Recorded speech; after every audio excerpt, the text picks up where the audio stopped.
Hello. All right. Quick update. It is 10 o'clock. We just got back from dinner with our agents, looking at properties today, driving through neighborhoods. It was a good day. It was a long day. I am definitely tired, but so some of the things that have come up. So we did the inspection yesterday. We've got one of the inspection reports. We're still waiting on the other two. We just got it. We haven't even looked through it yet. We just got it not too long ago, so we need to look through that. But some of the things when we were doing the inspection that just we noticed, the units were a lot dirtier than we expected, which, yes, you can clean them, but the quality of tenant that brings also is an issue, which I'll get to in a minute. But they had said in the listing that 16 of the 18 units had new kitchens, had been well maintained and updated with new kitchens and new bathroom vanities. No, that was not the case. The kitchens, there was a few that had newer kitchens, but there is probably half of them, probably more than half, that you'd have to do something with them. You'd either have to replace some doors and paint them in new hardware or just replace them altogether. So the kitchens were not in as good of shape as we were expecting them to be. In the bathrooms, 16 vanities were not replaced. There was a handful of them were good. In that one, there was more that were good, but there were a handful that would need to be replaced. The tubs were all good. So the surrounds, which almost makes me wonder, like, do they mean to say new tub and surrounds, or do they mean to say kitchens? Because the tub and surrounds, those, I don't think there was one shower that we saw that I thought needed to be replaced. Some of them would need some new caulking and some cleaning, but all tile surrounds, all seemed like it was newer, but it was all in good shape. None of them had to be replaced. That some of the tubs look brand new, but again, none of those needed replaced. A couple of them might need to fix, like the faucets. There was one that was leaky, and depending the situation, how much they'd have to like tear out to fix it if it's not an easy fix. That one can end up being one where like it has to get retiled, but overall the showers were okay, but the kitchens and the units were gross. I mean, there was cockroaches, there was mice. The tenants that had been there for multiple years. I mean, there was one tenant that he'd been there, what was it, like 7 or 8 years, I think it was. About 8 years? Yeah, about 8 years. Nice unit, clean, he kept it good. The long-term tenants were all the best tenants. So that was good. I like that they like living there. Their complaints were all the new tenants. But their units were some of the nicest, the cleanest, and there were supposed to be 2 vacancies, and there's, I think, 3 about to be 4, plus there's 6 units that are in the eviction process. 3 of them have already been filed. 3 of them, they're starting the eviction process. So that's like a third of the units are getting evicted. And we just got the leases, so I'm curious to look through and see like when those tenants were placed, how long they've been there, and just kind of dig into that a little bit more. So it would be a heavier lift up front than what we originally planned, just with dealing with the evictions and having to do a little more work to the units than we had expected. Not major, I mean, just like a deep cleaning and like treating for like the cockroaches and the mice. But when you see the condition of some of the units and just like the grease and the filth, it's like, okay, yeah, that makes sense that there's cockroaches and mice. So, getting better tenants in there. And one of the things, and so we have to figure out, like, what does this look like? How do we proceed? What do we need to do to kind of make up for that? And just at dinner tonight, we're talking to our agents on what is this going to look like? Because there's got to be something, because they were definitely not as advertised. I still like the deal. One of the reasons that I still like the deal, it still has good potential. And as I had said before, there's, I think, around 20 buildings in this complex. So it's like 2 rows of buildings. And there's only 4 owners. So one owner has like 14 of them.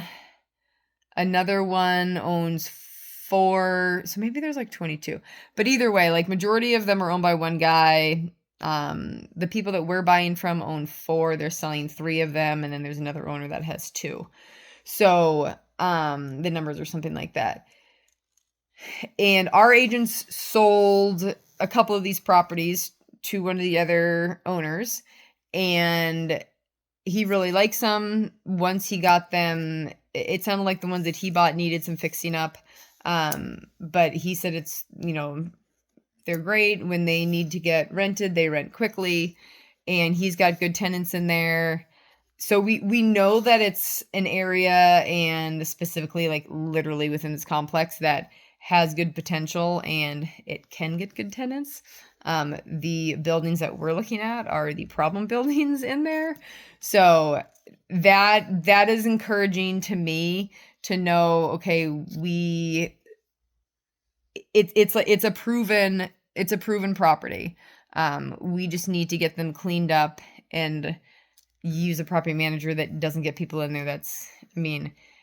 6 evictions, like, one of them, it's 5 of the, it's 6 evictions is just a ton of evictions. I wonder did they just start one when he said he was going to sell, were they like, whatever, we don't care anymore, and just kind of let it go to crap?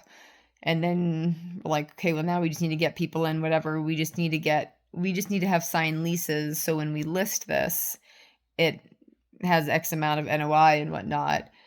So that's why we're curious to see the leases and see when people moved in.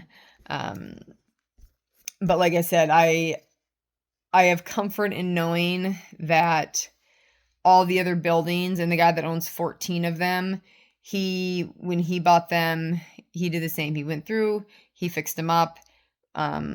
We know what he's getting for rent in his, and the condition of them and stuff. So we know what the potential is, and we know what we can get to, which is, to me, a very positive thing, and allows us to know, like, when I'm underwriting conservatively, I know, like, these are my conservative numbers, and I know the building next door is getting, $100 more, $200 more. So that's good, but we definitely need to figure out, and then once we see the rest of the inspection, because in one of the buildings, there are 3 floors, heat was not getting to the 2nd and 3rd floor, and the inspector either goes, this could be something super simple, he goes, or it could be the sign of something bigger. But that would be, we have to get somebody out there to look at that. So as the inspection report comes in as well, we need to see what else comes up and what other items might need to be addressed.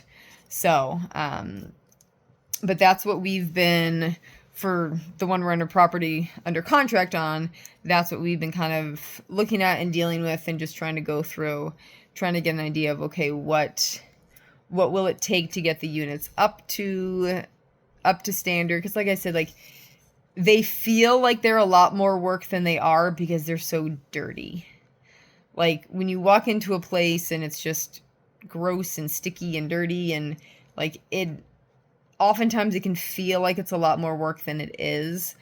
All the flooring in, probably 90% of the flooring was good. There was a couple units that still had carpet that we'd want to replace, but the flooring was good, and not having to worry about that, and 90% of it is nice.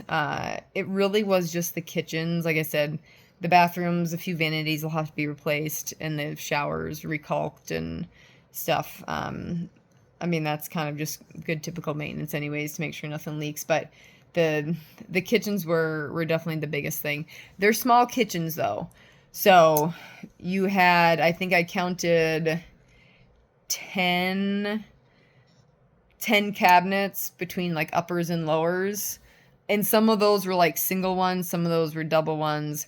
You pretty much had a stove with I think a single cabinet on each side. Or a double on one side, and then the sink had a double on one side and a single on one side, I think is what it was. So it's not like they're giant kitchens, not a ton of countertop space. So, you know, your countertops wouldn't be that expensive, but it's just all these little things that add up. So all of them would have to get, there wasn't one that we wouldn't need to paint. You can tell they probably did repaint them, they probably painted them all soon enough, like recently enough, where they probably shouldn't need as much paint or to be completely repainted like they do. But with the tenants that they've had in there and stuff, I would say pretty much all the units are probably just going to need a new paint. You get to the point where it's like, how much time do you spend like trying to touch up and do all this stuff when it's like, okay, I could just be repainting this entire thing and just spraying. It'd be way easier. So, but we still like it. I still like the potential. We just have to see what we'll need to do, what we can negotiate with the seller. And,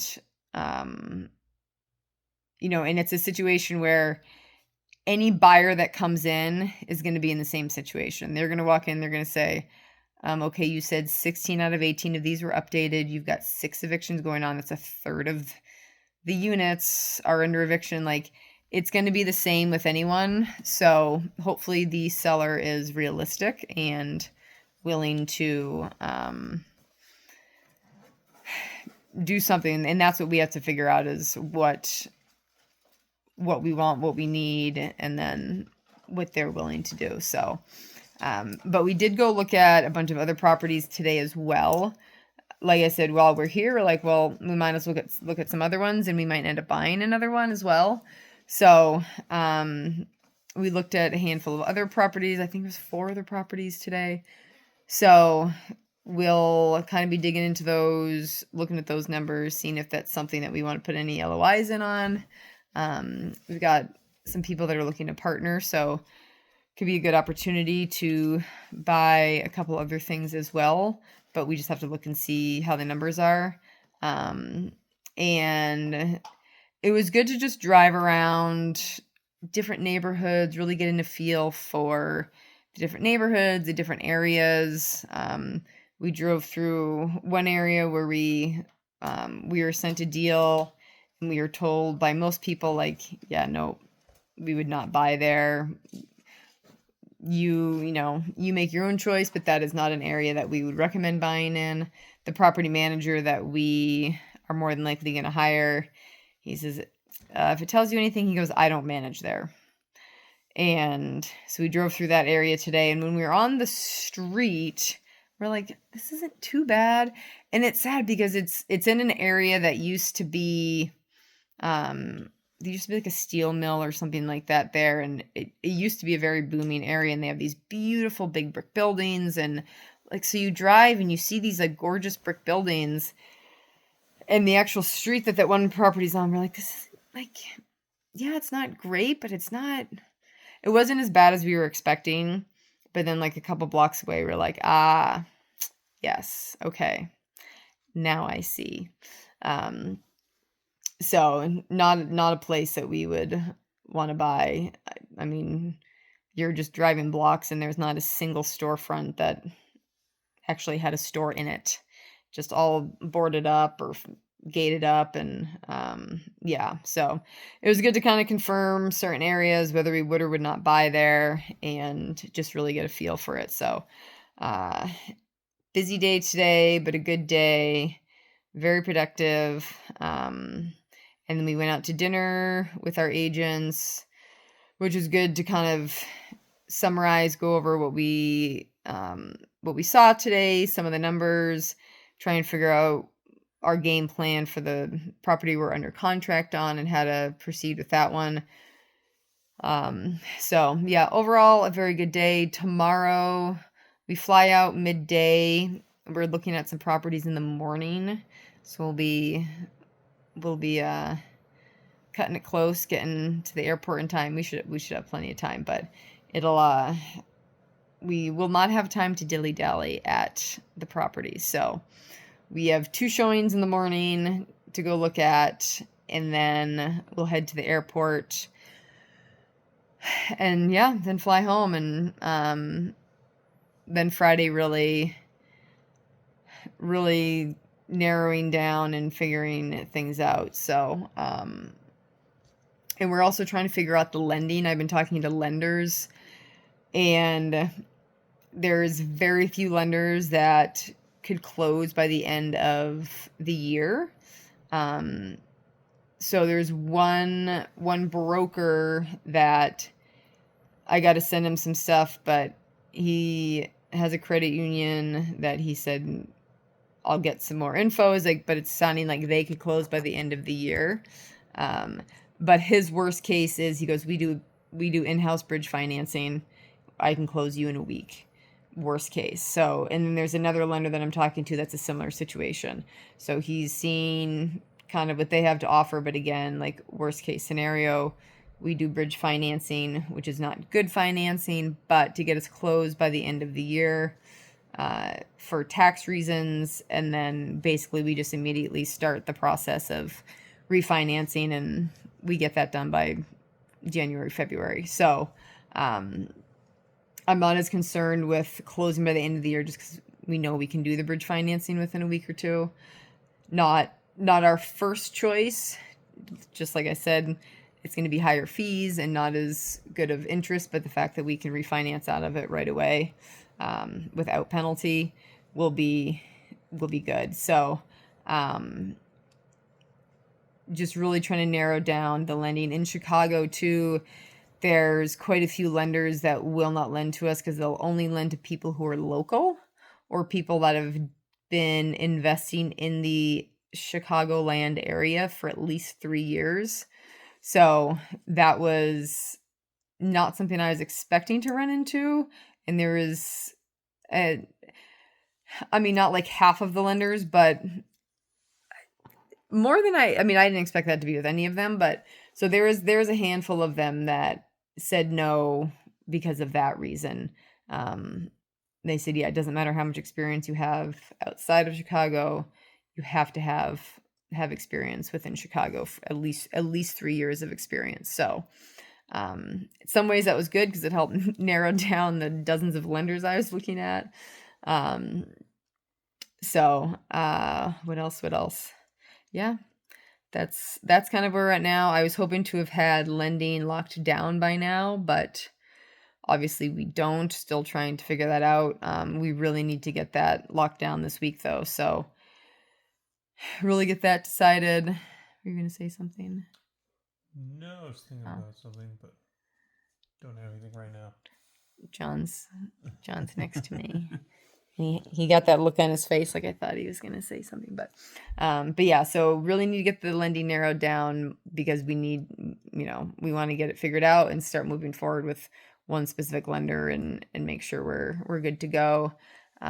Insurance, once we get all the inspection reports, I can send those to the insurance and get quotes on that. I've gotten one quote so far. The other ones, they need more information. And then we can figure out insurance broker. And yeah. One thing I was going to add is that we were fortunate to be able to talk to a lot of the tenants at the property. Oh, yeah. And we always ask them pretty much the same thing. How long have you lived here? How are you liking it? How are you liking the neighborhood? Is there anything about the building or the neighborhood that you would change? And you can really understand that the experience they're having, which is really what it boils down to, is the tenant experience. Steve Jobs, when he created the iPhone, he became obsessed over the customer experience. So to me, that transfers into what we do for a living too, because the tenants are the customers, they're the ones paying. So we really need to feel confident if they have an issue with the neighborhood, we can't really change that. But if they have an issue with the building or the other tenants in the building, we do have some control over that. So we're really looking for things that we have some control over. Yeah. And luckily, I mean, the good and the bad, most of the tenant complaints were the mice and the cockroaches. That can be taken care of. And the new tenants. Um, so it was interesting, like talking to the tenants that have been there for several, 3 to 8 years, and they liked the neighborhood, they liked the school system. Um, their kids, they had multiple kids that had all gone through like elementary, high school, and stuff like that, and they liked the area. Their biggest complaints were the new tenants that have moved in recently, and the bugs. So it's like, okay, those are things that we can handle, we can take care of, and we can get fixed. If, like John had said, if they're complaining about the neighborhood or this, it's like, okay, that's not something that we have control over. So it was good that the stuff that they were complaining about were all things that we have control over. Um, but that is my update for now. I did take a bunch of video, so when I get back home, more than likely this weekend, I'll get to it and putting a video together, walking through like some of the videos that I did during the due diligence, and just talking about like the things we were looking at, what we were inspecting, what we noticed, things like that. So, yeah, that is everything. So we will keep you guys posted, but if you've been curious on the process of buying a property and due diligence and all that, then we're going to continue sharing. Again, if there's specific questions that you're wanting to know, specific topics you want me to discuss, or something maybe I've already talked about it, but maybe you still have questions or want me to go deeper in it in some way, definitely comment, let me know. I'd be more than happy to give as much detail as you need, go over anything that you are curious about, that you're wondering about. And if you are a passive investor and you're curious on how the process is or what to look for in an operator, these are all the things that you're wanting to make sure that operators are looking at, that they're making sure they're finding the best financing, that they're really stress testing the property, doing their due diligence, knowing what they're getting into, knowing what it's actually going to take to execute their business plan, get the property stabilized, get it to where it needs to be. So yeah. I could say something about looking for operators too. So we did look at investing in other people's deals because we thought, well, maybe somebody might have found a better deal than what we were able to find on our own. And certainly that's always a possibility. We did look at a few other deals so we could just put our money in somebody else's deal that they had found. But what we found were they were a little more optimistic about the financials than what we were comfortable with. So we ended up not going in that direction. So that's just one of the things you might be wanting to look for if you're looking at operators. Like how much optimism are you comfortable with, when it comes to the ability of a property to perform the way you want it to. Yeah. And that comes into like what your risk tolerance is. Like in some ways I consider myself more risky. Like some people would look at this property that we're under contract on and say, dude, you've got 6 evictions that you're having to deal with in Illinois, where it's a tenant friendly state, and you've got bugs and blah, blah, blah. Like some people would look at that and go, no way, like that. I'm not taking that on. That's too much work. Where I don't know, for me, I look at that and I'm like, sweet, let's do it. Let's get this shit cleaned up and let's get these tenants out, and it'll be a process. But like knowing, like, I mean, this is what we do. This is what we always seem to be drawn to.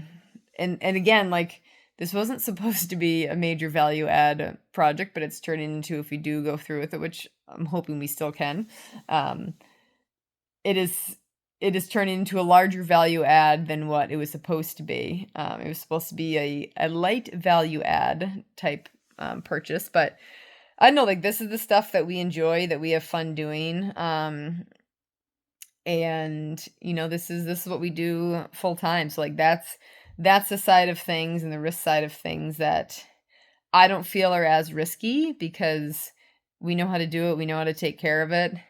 Um, it's it's work, but it's not like difficult work in my opinion. So, but other people would look at this and just be going, nope, that is not the type of work that I want to be dealing with.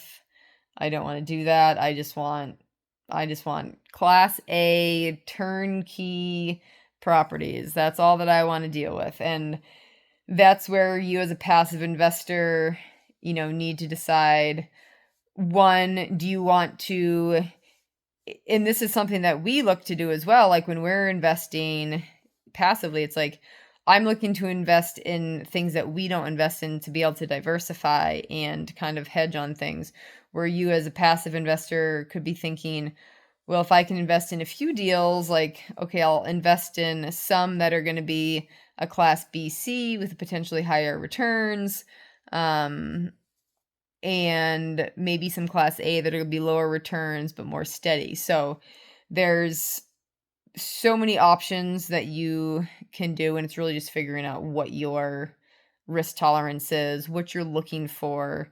Um, and if there's just a certain type of thing, we do like the class BC working class, middle class person.